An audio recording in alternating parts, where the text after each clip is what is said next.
Bismillahirrahmanirrahim. Assalamualaikum warahmatullahi wabarakatuh.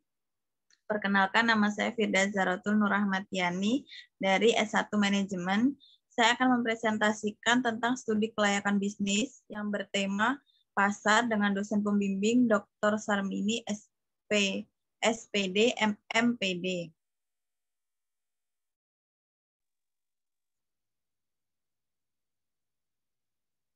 Pasar ada beberapa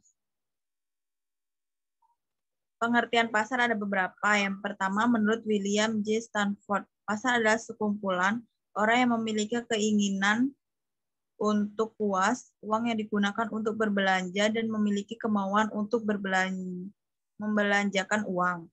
Dan yang kedua, menurut Wikipedia, pasar merupakan institusi, sistem, hubungan sosial, prosedur, serta infrastruktur di mana terdapat di sana untuk menjual barang, tenaga kerja, serta jasa untuk sekumpulan orang dengan imbalan uang.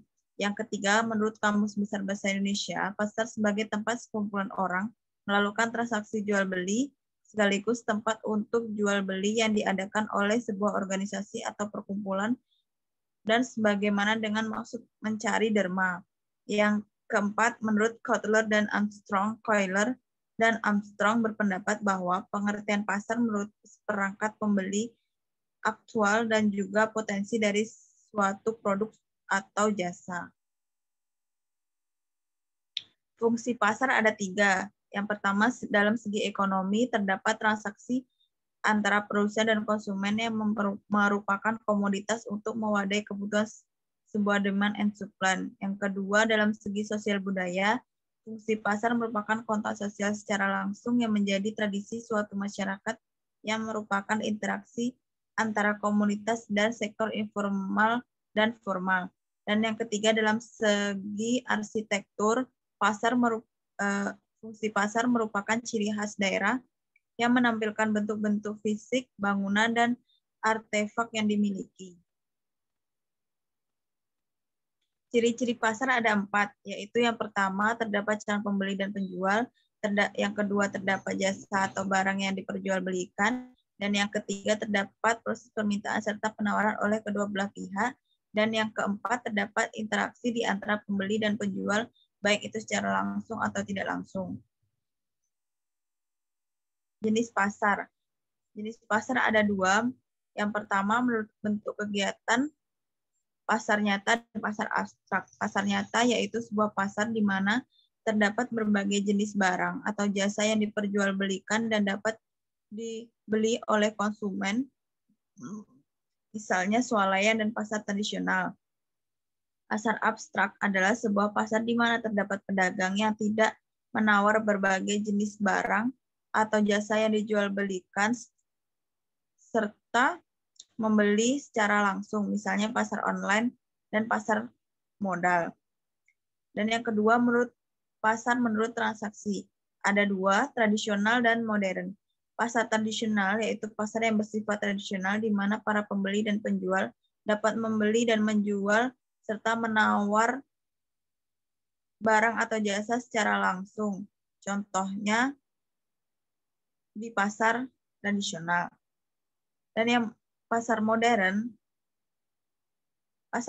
adalah yang bersifat modern di mana terdapat berbagai jenis barang atau jasa yang diperjualbelikan dengan harga yang sudah ditentukan.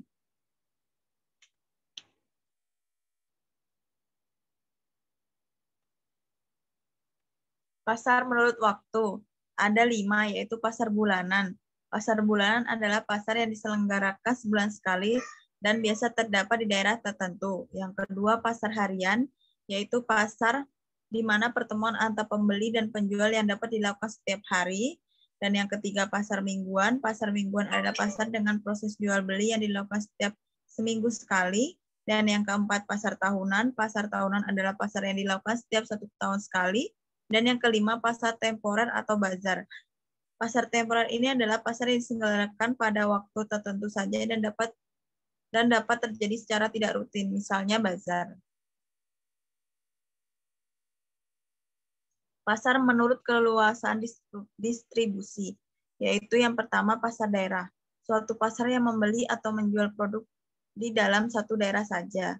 Yang kedua, pasar lokal, suatu pasar yang membeli atau menjual produk di dalam satu kota saja.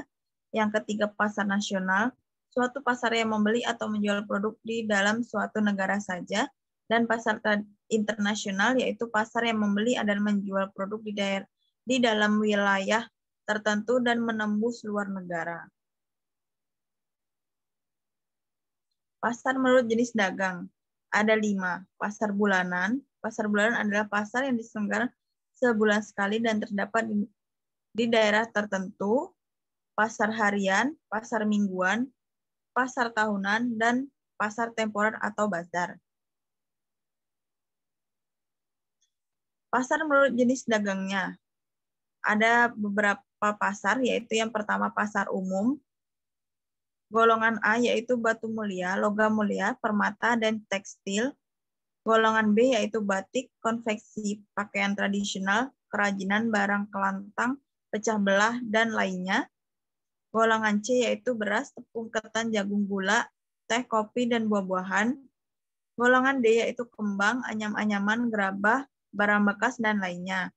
Yang kedua, pasar khusus. Merupakan pasar yang memperjualbelikan suatu jenis barang dagangan saja, misalnya pasar hewan, pasar rambang, pasar bunga, dan pasar lainnya. Pasar tempel, yaitu pasar tempel jenis pasar umum yang secara formal tidak dikelola atau diakui oleh pemerintah tertentu, namun secara fungsional telah berperan sebagai pasar dengan wilayah pelayanan tertentu.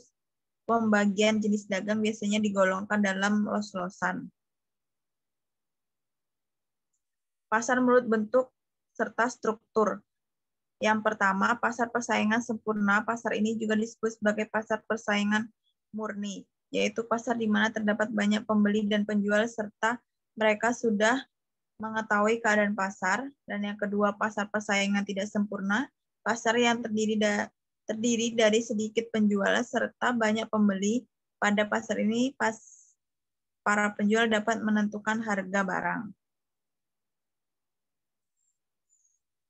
Penawaran dan permintaan. Penawaran dapat diartikan sebagai banyaknya barang atau jasa yang tersedia dan dapat ditawarkan oleh produsen kepada konsumen pada setiap tingkat harga selama periode waktu tertentu.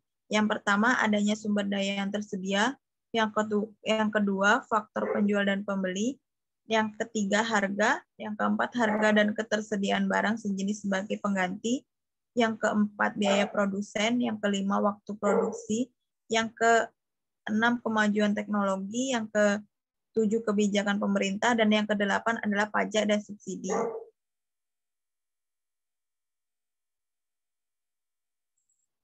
Permintaan adalah sejumlah produk barang atau jasa yang merupakan barang ekonomi yang akan dibeli konsumen dengan harga tertentu dalam suatu waktu atau periode tertentu, di mana tersediaan barang tertentu dengan harga yang tertentu pula. Yang pertama, harga barang itu sendiri. Yang kedua, harga barang lain yang terkait. Yang ketiga, tingkat pendapatan dan daya beli konsumen. Yang keempat, selera masyarakat. Dan yang kelima, jumlah penduduk.